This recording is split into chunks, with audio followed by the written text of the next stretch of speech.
Hi hello नमस्कार. तर ही आहे औषधी गुणधर्म आणि पित्तनाशक अशी वनस्पती आहे.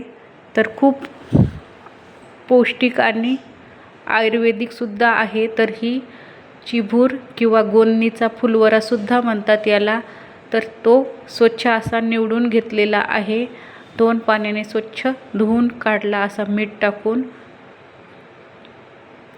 त्यासाठी 2 कांदे घेतलेले आहेत बारीक कट करून. कढईमध्ये तेल टाकून जिरं मोहरी छान असं तडतडलं की लगेच त्याच्यामध्ये लसूण टाकून घेतला. कांदा टाकून घ्यायचा, छान असा परतून घ्यायचा ब्राऊन कलर येईपर्यंत.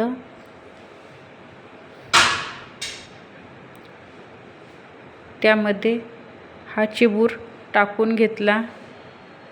मार्केटमध्ये विकायला सुद्धा येतात हा फुलवरा चिबूर. तर छान असा परतून घेतलेला आहे.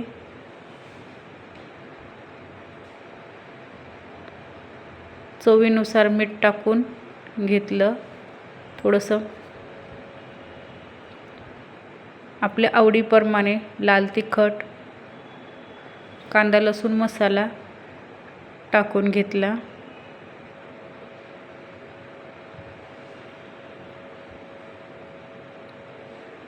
छान असं परतून घेतलेलं आहे. थोडंसं पाणी टाकून नॉर्मल याची वाफ काढून घेतली की लगेच हा चिबूर शिजला जातो. तर बघू शकता अशी भाजी आपली तयार आहे. खूप टेस्टी लागते आणि मार्च एप्रिलमध्येच ही फुलवरा आपल्याला किंवा चिबूर मिळत असतो. वर्षातून एकदाच ही भाजी आपल्याला खायला मिळत असते. खूप टेस्टी लागते. तर ही रेसिपी तयार आहे.